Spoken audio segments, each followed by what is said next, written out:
Hi friends, it's Lisa Hetrick, illustrator for Gina K Designs, and I'm so grateful you could join me today. I have a super fun card to share with you today that was inspired by this card that I created. And today we're just going to change it up.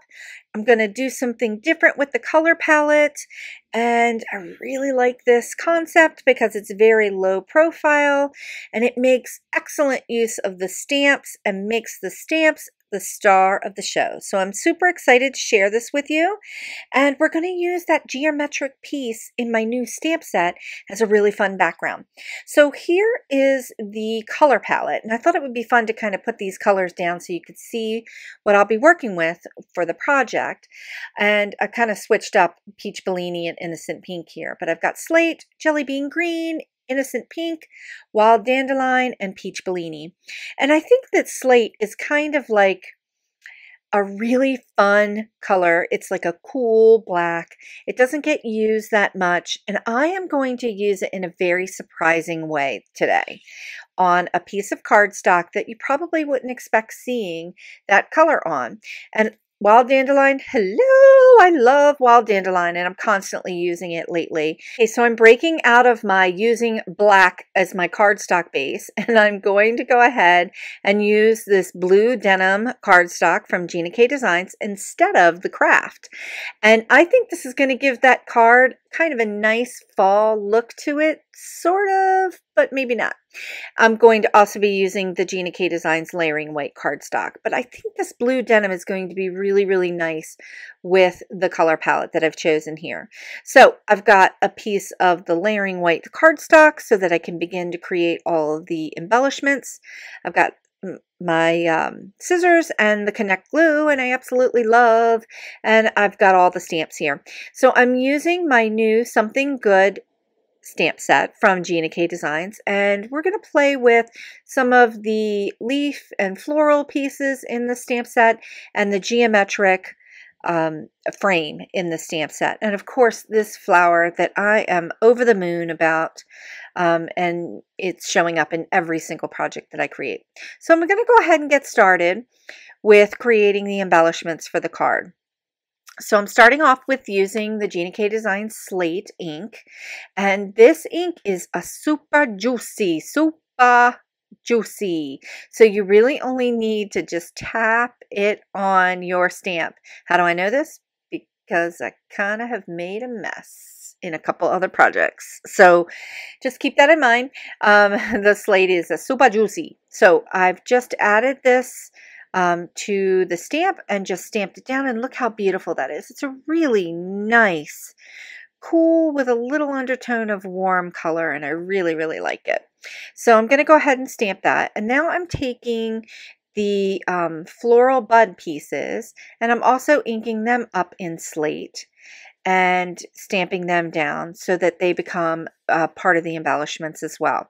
And we're going to do a little bit of a two-step stamping process with these images, because I'm going to add a little bit of the wild dandelion and a little bit of the innocent pink in the center of those flowers, so that we get that kind of pop of color with a little bit of that slate outlining it. Okay, so I'm also going to do a little two-step stamping with the main floral image here. And I'm going to ink up the bud in wild dandelion and just add it 3 times within the center of that floral. And what it does is it really gives it a little pop of color, but in a graphic way. It's also a really great way to get a lot of color in your images without watercoloring or using your Copic markers or spending a lot of time. You're actually using the stamp, and that's kind of why I created it. So super fun. Okay, moving on. I'm using the Jelly Bean Green, and I'm inking up the frame piece, and I'm just nesting it down on here because I'm trying to make good use of all of this paper. Not so worried that it's touching that flower because I'm going to be moving to cutting all of the pieces out. But before I do that, I'm going to start to use the different pieces from the stamp set, the leaf images and some of the floral pieces, to kind of create a look and feel inside the frame. So I'm kind of mimicking the feel of a terrarium or kind of a plant that's inside of glass. So you've got a lot of different things going on within the frame, and the pieces that are popping out of the frame are going to end up getting cut out. So I've got something going to the left here and a little bit going to the right, and I really love how the peach Bellini and actually the innocent pink and the wild dandelion are meeting together, and they're creating another color. So I'm going to take this other piece right up here, and I'm using, you can see that I'm using the angles and the corners as my anchors for these stamped pieces, and it helps me line things up really easily. So I'm taking the splatter image because I love splatter, and if you've watched me do any of my watercolor paintings, I'm putting splatter on everything.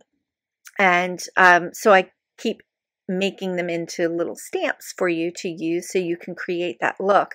So I took the splatter and I just added a little innocent pink to it. And champagne, we have these really cool embellishments, and you can kind of see the floral pieces inside that image, and it looks like a terrarium, and I love it. Okay, so we're going to move on to creating the background on the blue denim cardstock. And here's a little surprise. Instead of doing a tone on tone, I took a little bit of a risk here because I have never tried this, so I thought I would give it a go. I took the slate and inked up the geometric background stamp, well, frame stamp, excuse me, and love it. Oh, I really think it's a nice contrast with the blue denim. Now, I could have used blue denim on the blue denim, and it would have been a really nice, like, tone-on-tone look, very similar to what the craft card looked like for the inspiration. But instead, I really like the dark contrast with this, and I think when the embellishments are on, it's going to make it pop even more.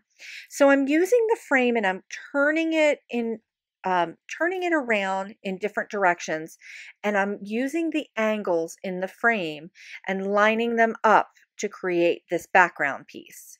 And I am digging the way this looks, loving it. Okay, so now it's time to add the embellishments on top, and this card is coming together really, really quick. So I'm trying to decide if this piece is going to be vertical, horizontal, a little wonky, 45 degrees, but I really, really like the way it looks lined up in the corners of how those two pieces met. So I just put a little bit of foam tape on the back, and I'm going to line it right up in that angle there, and I think it just makes the perfect embellishment. Okay, so now I'm just taking the other embellishments and just kind of negotiating with myself on where I'm going to put them. Taking a little bit of Connect glue from Gina K. Love this glue, and I'm almost out, and it's always a popular glue. So I'm just putting these buds kind of in where the other angles are and just kind of nesting them in there to create this triangular look with the design. The two small buds in opposite ends, and then adding the larger floral piece at the bottom here. So with a little bit of foam tape, popping it up so it kind of creates that little triad look. Now just going to put the final touches on this card, keeping the sentiment super simple. There's a lot of sentiments in the set. I'm just adding the word friends to this lower portion of the card, and I'm doing it in slate because I think that's just going to be enough of a pop. And this is just a really nice sentiment, just super simple. You can give it to a friend and just with a little note, and I just kind of love the simplicity of this look. At this stage of the card, I'm always negotiating with myself. Should I add more embellishments? Should I put some beads and bubbles and stuff on it? But I always come back to some super simple things to not add a lot of height to the project. So I just grabbed a couple Nouveau drops in black, which I thought would be a nice coordinating color with the slate. And then I just decided to drop a few Nouveau drops into the frame just to kind of pull that color again into that triad look and feel. I'm really, really digging the way this card's looking, and just showing it here, just matching it up to the craft card. You can kind of see the huge difference, but really inspired by that design and inspired by this look and feel with a little bit of a different color palette. And I'm digging it. They both look very similar, but have different color palettes, and they're very unique looking. And I'm super excited the way they turned out. And Wild Dandelion really pops on the blue denim. So here's a final look at today's card project. Thank you so much for joining me today. If you enjoyed today's tutorial, please like and subscribe to my channel. Thanks so much for watching, and I'll see you next time.